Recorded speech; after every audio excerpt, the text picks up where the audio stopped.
All right, welcome back into the AI Copy Lab. I'm Andy O'Brien, and today we're talking about keywords and keyword research and how to use ChatGPT to help you do that more efficiently.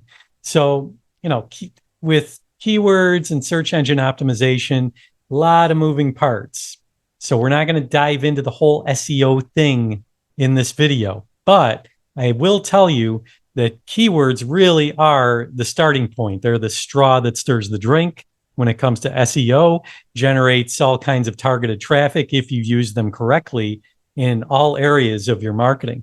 So with that said, let's have ChatGPT give us a hand with creating some keywords. So I'm just going to use this as an example. Selling homemade holistic skincare products. Let's say you do that. Okay. We're going to ask ChatGPT to give us 25 relevant keywords that we can use in our advertising and on our website and in our content marketing too, to improve SEO. Okay. So here's what it gave us. It gave us 25 relevant keywords, and you can actually ask for more, a lot more. You can ask for 50 if you want, and ask for long tail keywords, keyword phrases, things like that. And you can describe your target audience in more detail if you like. But for the purpose of this quick video, I just want to show you some ways that ChatGPT can help you out.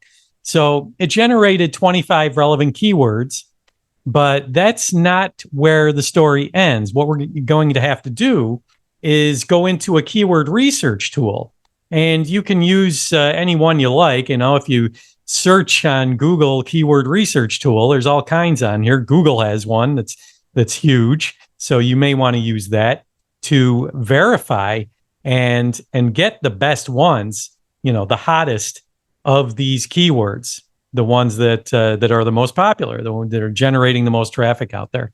So once you have those, let's try this. Write a blog post on the importance of using holistic skincare products and weave in.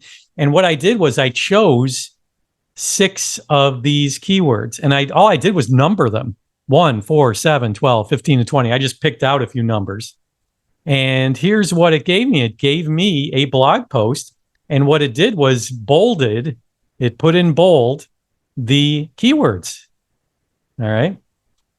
So not only did it write the blog post for you, but it also showed you how it used the relevant keywords. And obviously, this should probably go without saying 2 things.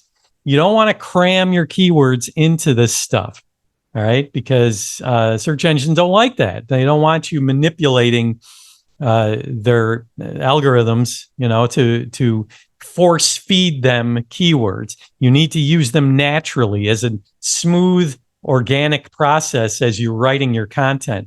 And so it's important that you go through this blog post or website or whatever else you're going to be using these keywords for to ensure that you are using the keywords naturally. Okay. So that is it for this time around in the AI Copy Lab. Make sure you hit the subscribe button, and I'll see you in the next video.